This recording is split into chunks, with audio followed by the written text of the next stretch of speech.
thinking about it first.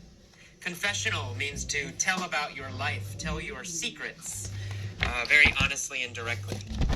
Catalyst is something that encourages change or causes change. Prowess means skill, usually a physical skill.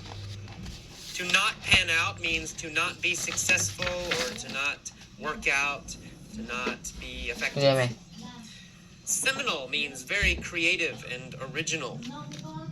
It also kind of means special or great. Tentatively means temporarily or not completely sure, not in a sure way. Marginalized means weakened or separated from. Usually use it with groups of people or maybe a person. It means the large group of people makes another group very small or powerless. It takes away their power, it criticizes them, it attacks them. The small group that's attacked, we say they are marginalized. And finally, a hemorrhage. Hemorrhage is bleeding inside your body usually. All right, let's start with our story. First, the story at normal speed. Andy is a marginalized man. He's poor and he's homeless. He lives on the streets in San Francisco. Nobody likes Andy. He's too spontaneous.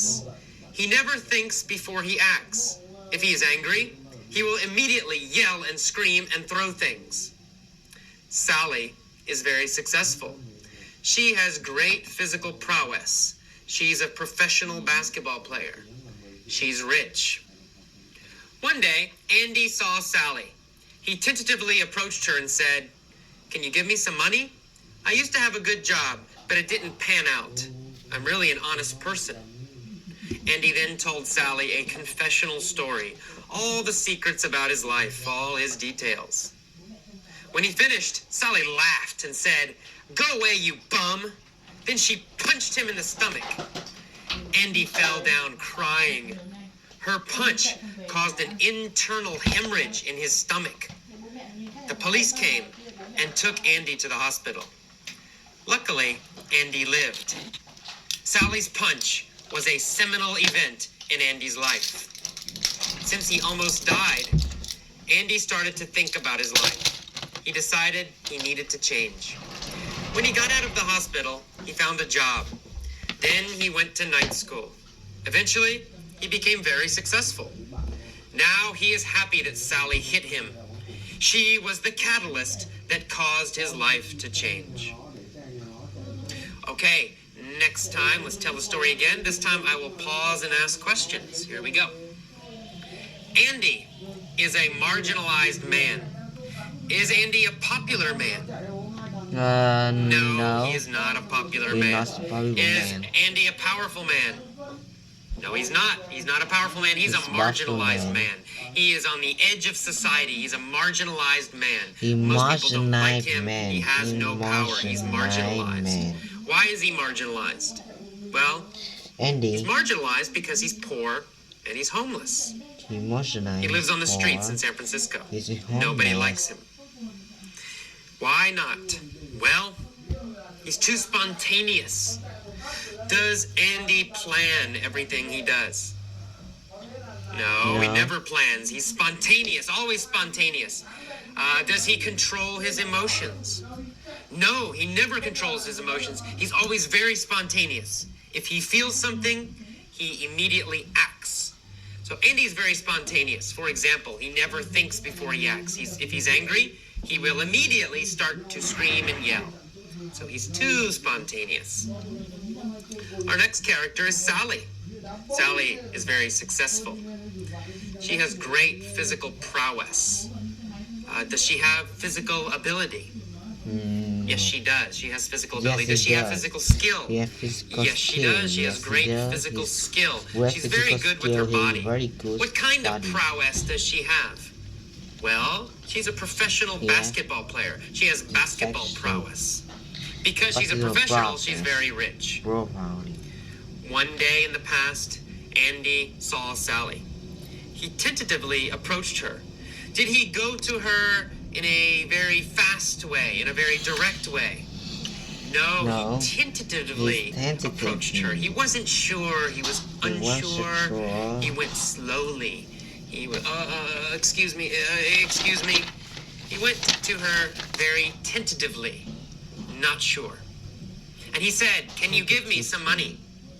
I used to have a good job, but it didn't pan out." So in the past, Andy had a job. Was his job successful? No, he was not successful at his job. It didn't pan out. Did he stay at his job? No, he didn't stay at his job. It didn't pan out. His job didn't pan out, so he left the job. He quit the job, or was probably fired, right? Maybe he was fired because he was too spontaneous. So, the job did not pan out. It wasn't successful. Then, after he tells her this, he says, "I'm really an honest person." And then he tells her a long confessional story. Does he tell her a science fiction story? No, he tells her a confessional story. A story about his own life. A story about secrets in his life. He tells her a confessional story. After this confessional story, does Sally feel sorry for him? Does she want to help him? No. Even after this long confessional story, Sally is very mean. She says, "Go away, you bum. Go away, you jerk. Go away, you loser." Then she hits him in the stomach. And Andy falls down and he's crying. Why does he cry? Well, because he's hurt a lot. He has a hemorrhage in his stomach. His stomach is bleeding. Is his stomach just a little bit hurt? No, he has a hemorrhage in his stomach. It's bleeding inside his stomach. It's a very serious injury. He's hurt very badly. So he has a hemorrhage in his stomach. What happens next? Well, the police come. They take him to the hospital. Why do they take him to the hospital? Well, they take him because he has a hemorrhage in his stomach. It's very serious. Sally's punch was a seminal event in Andy's life. Was it a small event? No, it's a seminal event. It's a very important event. It's a very original, special event because it created a new life for him in the future because of this happening, because of this experience. So this event was a seminal event. It was an original event. It was a seminal event, a special event, a seminal event, a special event in his life because he almost died. Since he almost died, he started to think about his life a lot. He realized, oh my God, I need to change my life. I almost died and I'm living a terrible life. I'm marginalized and I'm homeless. I need to change.